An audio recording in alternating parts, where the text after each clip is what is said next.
अस्सलाम वालेकुम नाजरीन, उम्मीद है आप सब खैरियत से होंगे। आप देख रहे हैं लाइफ लुक और आज इंग्लिश लर्निंग के सेशन में हम आपको सिखाने जा रहे हैं एरर्स सब्जेक्ट वर्ब एग्रीमेंट में। सब्जेक्ट वर्ब एग्रीमेंट में एरर्स क्या होते हैं। अगर आप राइटिंग में प्रोफिशिएंट होना चाहते हैं, राइटिंग सीखना चाहते हैं, क्योंकि इंग्लिश का एक बहुत बड़ा आउटपुट है क्या आप लिखें। हमारे जितने भी एग्जामिनेशन सिस्टम हैं वो सारे के सारे लिखी हुई चीज़ों को पढ़ के आपको मार्क्स देते हैं और डिग्रीज के ऊपर आपके वही मार्क्स लगते हैं। तो राइटिंग में स्ट्रांग होने के लिए आपकी रीडिंग बड़ी स्ट्रांग होनी चाहिए। हर इनपुट का एक आउटपुट होता है। तो लैंग्वेज के अंदर अगर आप एक्सेल करना चाहते हैं, लिखने में राइटिंग में एक्सेल करना चाहते हैं, तो आपको इनपुट देनी होगी। इनपुट क्या है? रीडिंग इनपुट है। अगर आप पढ़ेंगे अच्छा लिखेंगे तो बाजुकात जब आप ध्यान से पढ़ेंगे फिर आपको पता चलेगा कि एक्यूरेट राइटिंग किस तरह से हो सकती है। जो कॉमन एरर्स आते हैं सब्जेक्ट वर्ब में आते हैं। सब्जेक्ट और वर्ब के अंदर अगर एग्रीमेंट ना हो, पहले ये समझें कि एग्रीमेंट में किसकी बात कर रहा हूं। देखिए समझ लें, मैं आपको एक चीज बताता हूं। Boys are playing. अब आपने एक चीज नोट करनी है, सब्जेक्ट जो है वो प्लूरल है, फिर वर्ब भी प्लूरल ही आएगा, आर प्लूरल है, ठीक है। अगर हम यहां पे कर देते हैं बॉयज इज प्लेइंग तो फिर ये इनकरेक्ट हो जाएगा। आर जो है वो क्या है? करेक्ट है, ठीक है। तो सब्जेक्ट में और वर्ब के दरमियान एग्रीमेंट होना चाहिए। इस चीज को हम आज सीखेंगे। सब्जेक्ट वर्ब के दरमियान एग्रीमेंट क्या है। सब्जेक्ट वर्ब का जो एग्रीमेंट है ये 3 वीडियोस पर मुश्तमिल होगा, ठीक है जी। एक मैं आज बनाऊंगा, इसके बाद दूसरी, फिर तीसरी। तो अगर आप सब्जेक्ट वर्ब के दरमियान चाहते हैं कि आप कोई गलती ना करें तो आप लाइफ लुक के साथ बने रहें और इन 3 वीडियोस का इंतजार करें।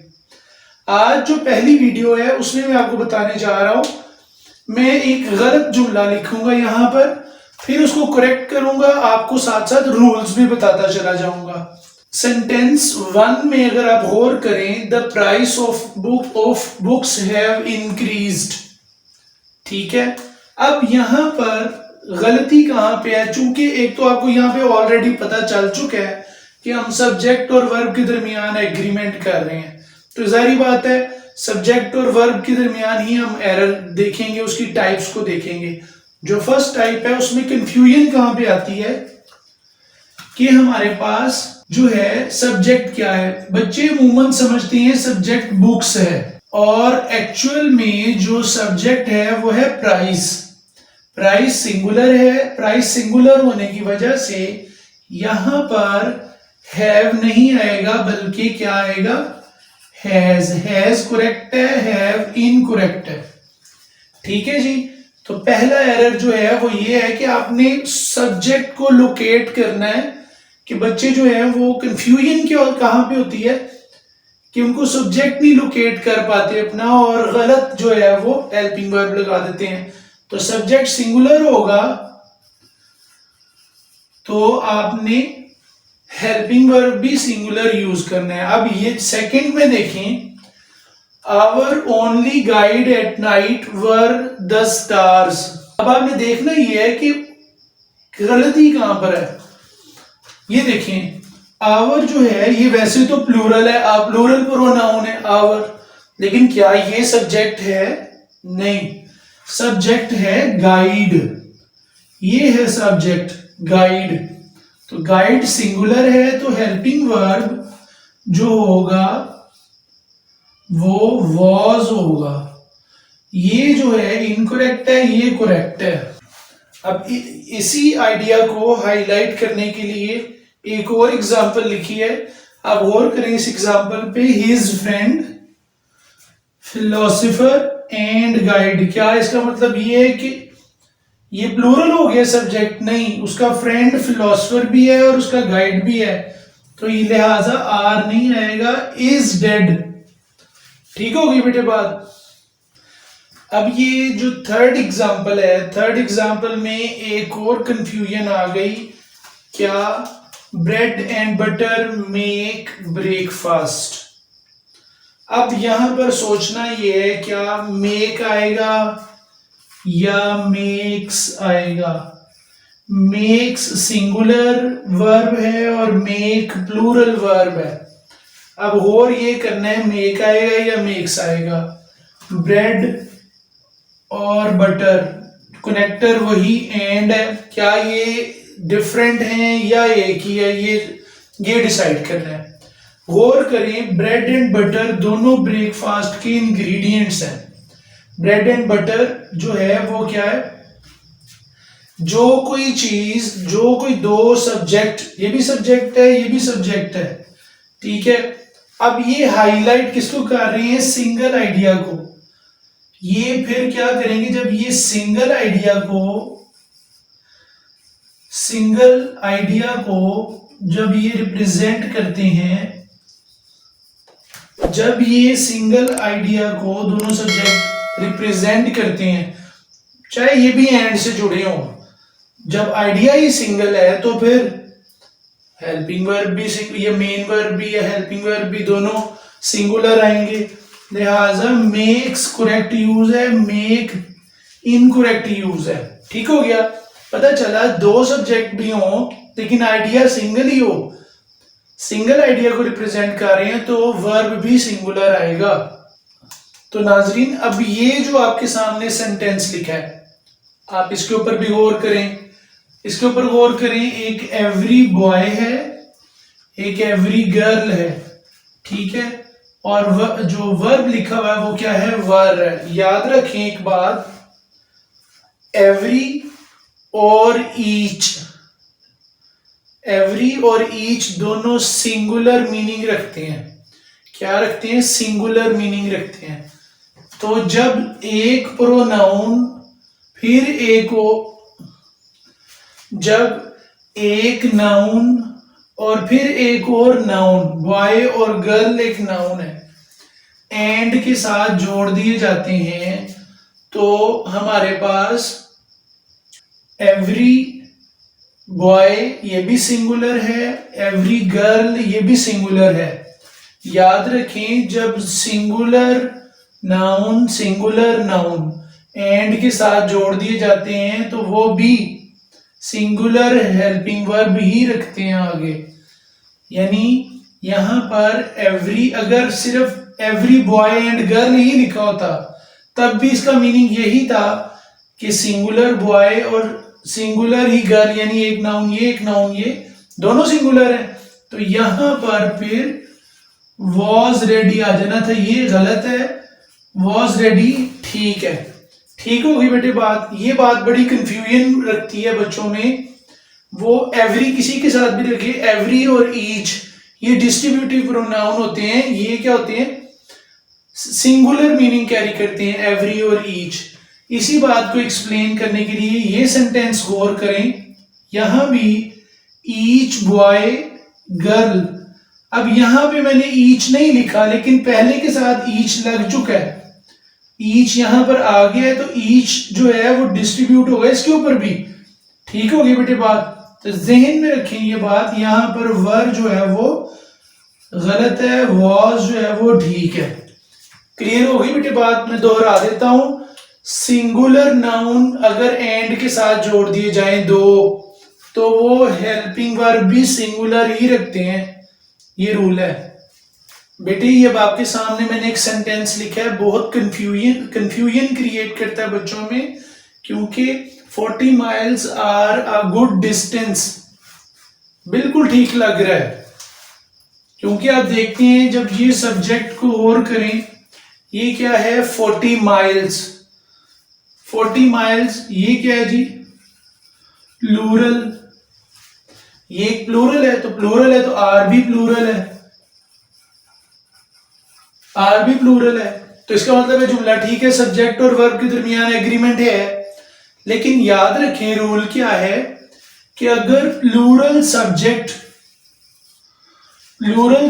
क्या है, एक क्वांटिटी को जाहिर करता है या एक अमाउंट को जाहिर करता है, ठीक है, तो वो सिंगल यूनिट कहलाता है। तो सिंगल यूनिट के साथ फिर क्या, सिंगुलर हेल्पिंग वर्ब लगता है, ये सिंगल यूनिट कहलाएगा। और जब सिंगल यूनिट होगा तो फिर ये जो है, ये यहां पर आर लिखना जो है वो गलत हो जाएगा। इधर क्या आएगा, is a good distance, 40 miles एक unit, is a good distance. ठीक हो गया बेटे बात, ये जहन में रखना है। रूल समझ आ गया कि नहीं आपको बात के। If a plural subject denotes a singular unit, यानी कि उसको जाहिर कर रहा है, तो फिर इसके साथ हेल्पिंग वर्ब भी सिंगुलर आएगा। इसी आइडिया को हाईलाइट करने के लिए ये एक और एग्जांपल लिखी है, 10 rupees were paid to them. अब फिर गौर करें, हमारे पास 10 रुपीज बजाहर ये एक प्लूरल है, लेकिन ये 10 रुपीज एक अमाउंट को जाहिर कर रहा है, ठीक है। एक अमाउंट को या एक क्वांटिटी को जब ये जाहिर करेगा, सिंगल यूनिट हो जाएगा, तो फिर यहाँ पे वर नहीं बल्कि वॉज जो है वो करेक्ट हो जाएगा और वर जो है वो इनकरेक्ट हो जाएगा। ठीक होगी बेटे बात, इस बात को भूलना नहीं। ये जो आपको रूल में बताने जा रहा हूं बड़ा इंटरेस्टिंग है और इंपॉर्टेंट भी है। अगर आप गौर करें, Aslam as well as his 10 friends are present. अब गौर करें सब्जेक्ट कौन सा, पहले ये एक असलम सब्जेक्ट है, as well as his 10 friends, उसके जो 10 फ्रेंड्स हैं, एक ये सब्जेक्ट है। अब कैटेगरी गौर करें, ये जो है ये सिंगुलर है, ठीक है जी, और ये जो है ये प्लूरल है। अब आपने देखना ये है कि ये वर्ब जो है आर, ये करेक्ट है या नहीं है। जब कभी भी बेटे ये बात ज़हन में रख लें, ये मैंने आपको कुछ जॉइनिंग वर्ड्स बताए हैं, दो सब्जेक्ट हों और ज्वाइन किए जाएं एज वेल एज के साथ, टुगेदर विद के साथ, विद के साथ, like, unlike, and note, along with, in addition to, no less than, rather than, more than।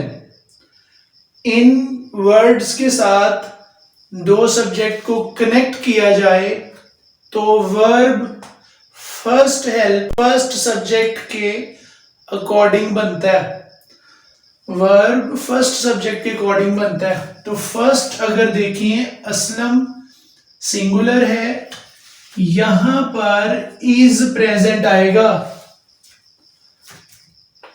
समझ आ गई बात की। तो आपको ये याद करने पड़ेंगे अगर आप सही इंग्लिश लिखना चाहते हैं। तो ये एरर बहुत कॉमन है, देखने में ठीक लग रहा होता है, लेकिन अगर सब्जेक्ट्स जो हैं वो इसके साथ जोड़ दिए हैं तो फर्स्ट सब्जेक्ट के अकॉर्डिंग आपने, इसके अकॉर्डिंग आपने ये वाला जो है वर्ब बनाना है, इसके अकॉर्डिंग नहीं बनाना। क्लियर हो गई, फर्स्ट सब्जेक्ट के अकॉर्डिंग। आज का जो लास्ट रूल है और बड़ा इंपॉर्टेंट भी है वो देखें, समझें जरा। इस रूल में आप समझने से पहले एग्जांपल को देखें। मोस्ट ऑफ द बुक्स भी हो या बुक हो, कोई इससे कोई फर्क नहीं पड़ता, यहाँ पे नाउन होना चाहिए, ठीक है। वो सिंगुलर है या प्लूरल है उससे फर्क नहीं पड़ता। अगर मैं यहाँ बुक्स भी लिख लूं तो इससे कोई फर्क नहीं पड़ेगा। Are still unfinished. अब गौर करें, most of the books are still unfinished. अब ये जो मैंने आपके सामने सेंटेंस लिखा है बज़ाहिर ठीक लग रहा है, लेकिन इसमें बुक्स की वजह से आर लगाएंगे ना तो आप गलत सोचेंगे। बुक्स की वजह से आर क्यों नहीं लगना, या इधर बुक हो या बुक्स हो तो वो उससे क्या फर्क पड़ता है वो देखते हैं। पहले गौर करें मोस्ट क्या है। फिर इसके बाद ये हिस्सा जो है ये क्या है, मोस्ट एक नंबर है, एक प्रोनाउन है जो कि इनडेफिनेट नंबर या प्रोनाउन होता है, ठीक है जी। इससे आपको एग्जैक्ट काउंटिंग का, एग्जैक्ट नंबरिंग का आइडिया नहीं होता, तो जिससे एग्जैक्ट नंबर का आइडिया ना हो वो इनडेफिनेट नंबर होता है। वो क्या होता है, इनडेफिनेट, यानी इसके लिए कोई हमारे पास कोई चीज डेफिनेट नहीं है, इनडेफिनेट है। तो जब कभी इनडेफिनेट नंबर आ जाए, उसके बाद ऑफ आ जाए और बाद में नाउन आ जाए, तो उसके बाद ये जो है इन मोस्ट या इनडेफिनेट नंबर, तो इसको आपने सिंगुलर कंसीडर करना है। इस सारे को आपने फिर कंसीडर करना है सिंगुलर। इसके लिहाज से यहां पे इज स्टिल अनफिनिश्ड, ये बात अब आपने जहन में रखनी है कि अगर इनडेफिनेट नंबर आ जाए उसके बाद जो है वो वर्ब हमेशा सिंगुलर होगा। यहां भी मैं मेंशन कर दिया है ताकि आपके लिए आसानी हो जाए कि वर्ब जो होगा वो सिंगुलर बनाना है आपने। अब कुछ चीजें ऐसी हैं, मैं यहां पर सारे सेंटेंस नहीं लिख सकता, लेकिन मैंने ये एक्सप्रेशन आपके सामने लिख दी है। A number of, a quantity of, 2/3 of, 3/4 of, all of, some of, most of, mass of, majority of, minority of, a part of, plenty of, present of, proportion, rest, half, heap, remainder, lots, a lot of। ये सारे expression आप जहन में रखें और जब कभी आप ये देखें तो वर्ब को क्या कर दें, सिंगुलर बनाएं। यानी इसका फार्मूला क्या बन रहा है वो देख लें, इंडेफिनिट नंबर ऑफ, उसके बाद कोई नाउन होगा, इससे फर्क नहीं पड़ता वो सिंगुलर है या प्लूरल है, ठीक है, क्योंकि उससे पहले इंडेफिनिट नंबर आ गए तो आपने इसको सिंगुलर ही बनाना है। उम्मीद है आपको आज समझ आई होगी। और इसके बाद सब्जेक्ट वर्ब एग्रीमेंट पे अभी 2 वीडियोस और बाकी हैं जिसके अंदर आपके साथ बहुत सी इंफॉर्मेशन शेयर की जाएगी। वो बच्चे जो MCAT का टेस्ट देने जा रहे हैं, वो बच्चे जो पंजाब पब्लिक सर्विस कमीशन का टेस्ट देने जा रहे हैं, और इंटरमीडिएट के बच्चे और बीकॉम के बच्चों के लिए ये बहुत अहम क्लास है, क्योंकि मैट्रिक के बच्चों के लिए भी अहम है। तो सब्जेक्ट वर्ब एग्रीमेंट राइटिंग में बहुत अहमियत का हामिल है। अगर आप समझते हैं कि आपको कुछ समझ आई है अगर, तो आप बेटे लाजमी इसको अपने फ्रेंड्स के साथ, अपने क्लास फेलोज के साथ शेयर करें, उनको भी समझ आए। क्योंकि जब आप किसी के साथ कोई अच्छी चीज शेयर करती हैं और उसको फायदा होता है, तो ये भी एक सदका जारिया है। आप किसी के लिए अच्छा सोच रहे हैं, आप किसी अपने फ्रेंड के लिए अच्छा सोच रहे हैं, तो अपनी अच्छी सोच की अक्कासी करें और अच्छी चीजें दूसरों के साथ शेयर करें। अपना ख्याल रखिए। फी मान अल्लाह।